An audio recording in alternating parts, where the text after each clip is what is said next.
और चलिए आगे बढ़ते हैं और बात करते हैं कांग्रेस के शून्यकाल की। जी हां, दिल्ली में भारतीय जनता पार्टी ने शानदार जीत दर्ज करी, आम आदमी पार्टी ने हार का स्वाद चखा, लेकिन इस बीच एक पार्टी ऐसी भी रही जो शून्य पर सिमट गई और वो पार्टी रही देश की सबसे पुरानी पार्टी कांग्रेस, जो कि अपना खाता भी नहीं खोल पाई। और ऐसे में अब कांग्रेस के लिए ये कहे जाने लगा है कि कांग्रेस अब कुछ नहीं, सिर्फ और सिर्फ एक वोट कटवा पार्टी बनकर रह गई है।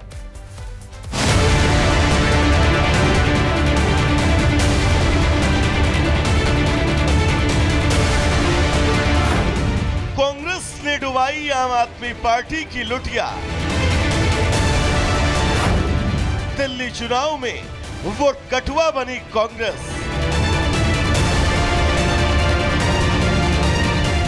दिल्ली के चुनावी किले को भेदने की हसरत लिए भारतीय जनता पार्टी, जिसने पहले लगभग 17 सालों तक इंतजार किया, फिर दिल्ली में दस्तक हुई ईमानदारी की पोशाक ओढ़े अरविंद केजरीवाल की, जिसने दिल्ली में बीजेपी के अरमानों के आगे ऐसी अभेद दीवार खड़ी कर दी कि बीजेपी को लगभग 10 साल से भी ज्यादा का वक्त इंतजार में लग गया।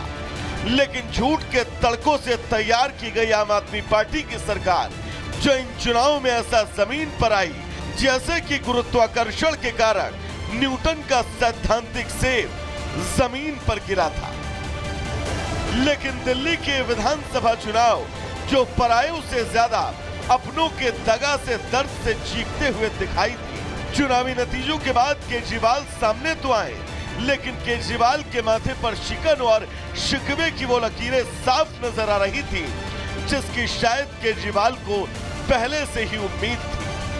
दिल्ली के चुनावी नतीजे अब कांग्रेस को दबे मन से ही सही, लेकिन वोट कटवा पार्टी की संज्ञा देते हुए नजर आ रहे हैं। ऐसा क्यों? तो चलिए आंकड़ों से समझते हैं। दरअसल सबसे पहले बात दिल्ली की नई दिल्ली सीट की करें, जहां आपके संयोजक यानी केजरीवाल हारे हैं। नई दिल्ली से कांग्रेस उम्मीदवार संदीप दीक्षित को 4568 वोट मिले, जबकि सीट पर हार और जीत का अंतर 4089 वोटों के आसपास रहा।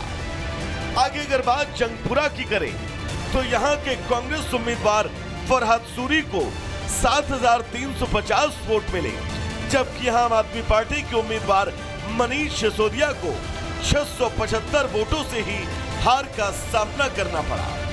जबकि बात ग्रेटर कैलाश की करें, तो सौरभ भारद्वाज को 3188 वोटों से हार का सामना करना पड़ा, जबकि कांग्रेस के उम्मीदवार करवित सिंघवी को 6711 वोट मिले। ऐसे में बात अगर मालवीय नगर की करें, तो यहाँ बीजेपी की जीत का अंतर 2131 वोटों का रहा और आपके पूर्व मंत्री सोमनाथ भारती को मात दी, जबकि सीट पर कांग्रेस के उम्मीदवार जितेंद्र कोचर को 6770 वोट मिले।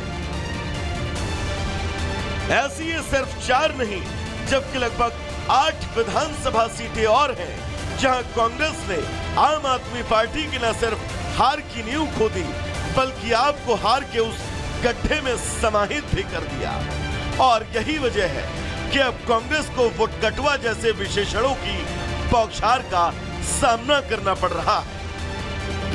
दिल्ली के नतीजों के बीच, इन आरोप प्रत्यारोपों के बीच, मैली यमुना की पवित्रता को लेकर चुनौती के बीच, दिल्ली की दम घोटू हवाओं के बीच, शहरों से झांकते कूड़े के तहखानों के बीच, बंद पड़े मोहल्ला क्लिनिकों की आस में, बुखार से तड़पती आंखों के बीच, पेंशन के लिए टकटकी लगाए उन आंखों के नीचे पड़ी झुर्रियों के बीच, दिल्ली की जनता ने अब उस प्रकाश को चुना है जो उनकी दावों वादों के बीच जूझती जिंदगी को रोशन कर सके।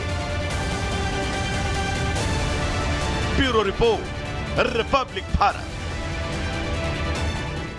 और अब बात करते हैं दिल्ली विधानसभा में से एक सीट पटपड़गंज भी है उसकी। पटपड़गंज विधानसभा सीट पर अवध ओझा को आम आदमी पार्टी ने उतारा तो बीजेपी ने रविंदर सिंह नेगी को टिकट दिया। रविंदर सिंह नेगी ने 23,000 वोटों से अवध ओझा को हरा दिया है। रिपब्लिक भारत से खास बातचीत में उनके द्वारा क्या कुछ कहा गया, आपको सुनवाते हैं। इस वक्त हमारे साथ बात करने के लिए रविंदर नेगी है। क्या कहेंगे, प्रचंड बहुमत से आप लोगों ने सरकार बना ली है? ये माननीय नरेंद्र मोदी जी की अगुवाई में हम जीते हैं और कहीं ना कहीं पूरे चुनाव में प्रधानमंत्री जी का पूरा आशीर्वाद रहा और प्रधानमंत्री जी के ने जिस प्रकार योजनाओं के बारे में दिल्ली के लोगों को बताया तो लोगों ने भरोसा भी किया। और जिस प्रकार मोदी की गारंटी जो होती है वो मोदी की गारंटी बार बार प्रधानमंत्री जी ने कहा तो लोगों ने विश्वास किया। मुझे लगता है कि सारा चुनाव मोदी जी के नेतृत्व में हमने जीता है और डबल इंजन की सरकार दिल्ली में बन रही है और अभूतपूर्व काम होंगे। 12 साल में जो आपदा वाली सरकार थी जिसने दिल्ली की बदहालत करी, मुझे लग रहा है दिल्ली को निजात मिलेगा और एक अच्छे काम होंगे। सरकार तो बना रही है, लेकिन अब क्या लग रहा है चुनौती कितनी बड़ी है, क्योंकि यमुना की सफाई और सारी चीजों के मुद्दे आप लोग उठाते रहे लगातार। बिल्कुल काम होंगे, हमारी डबल इंजन की सरकार है, यमुना भी साफ होगी, दिल्ली में पानी भी साफ आएगा, सीवर की आज माननीय प्रधानमंत्री जी ने सीवरेज की बात करी है भाषण में। आपने सोचो कितना गंभीर मुद्दा है सीवर का। तो मुझे लगता है कि सारे काम होंगे। जब प्रधानमंत्री कह रहे हैं कि मोदी की गारंटी के तहत काम होंगे तो बिल्कुल। अवध ओझा के लिए कुछ कहना चाहेंगे, राजा वाला अस्तित्व? उसके लिए क्या बोले, वो तो बलि का बकरा बनाया था उन बेचारों को। तो भारतीय जनता पार्टी के वो उम्मीदवार जिन्होंने शानदार जीत दर्ज की वो अपनी जीत को लेकर बेहद उत्साहित है। ऐसे में श्रीनगर से बीजेपी के प्रत्याशी ने भी शानदार जीत दर्ज की है। क्या कुछ उनका कहना था, सुनिए जरा। श्रीनगर से बीजेपी ने प्रचंड जीत हासिल की है। इस समय हमारे साथ तिलकराम जी हैं। तकरीबन 15,000 वोट से आपने जीत हासिल की।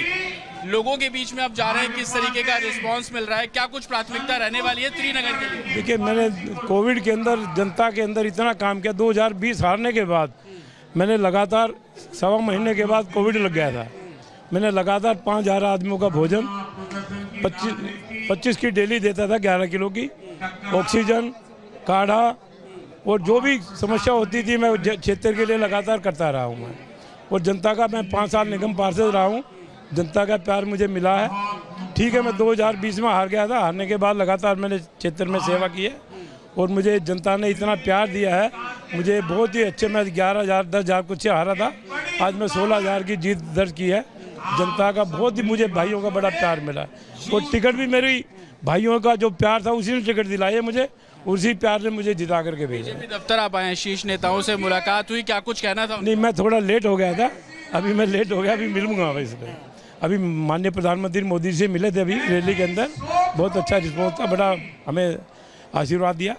लेकिन आम आदमी पार्टी इतनी बुरी आ रही कि तमाम जो बड़े नेता हैं आतिशी को छोड़कर सब लोग आ रहे हैं। क्या लगता है कि किन मुद्दों के से वो पीछे रहेगा और आप लोग आगे? देखिए, आप सभी को पता है कि वो सब भ्रष्टाचारी हैं, सभी जेल के अंदर जा चुके हैं, अब दोबारा जेल में जाने की तैयारी है उनकी। देखिए, अगर क्षेत्र का विकास नहीं करेंगे आप, हमारा 80,000 करोड़ से सालाना बजट है सरकार को मिलता है, वो कहाँ जाता है सालाना? और कहीं भी क्षेत्र के अंदर कहीं भी विकास नहीं हुआ। मैं तो अपना क्षेत्र के अंदर देख रहा हूँ, मैं हर गली गली गया हूँ, कहीं पे भी 10 साल के अंदर विकास नहीं हुआ। सबसे पहले तो मैं इंक्वायरी कराऊंगा कि 10 साल के अंदर इतना फंड गया कहाँ, सबसे पहले तो मैंने वो इंक्वायरी करानी है। और मैं सोमवार से क्षेत्र के विकास में, शपथ तो बाद में भी ली जाएगी, अधिकारी आने शुरू हो गए, मैं क्षेत्र का विकास शुरू कर रहा हूँ। पहला काम क्या होगा? पानी की समस्या सोल्व करेंगे, सीवरों की समस्या सोल्व करेंगे, उसके बाद सड़कों की समस्या लेंगे।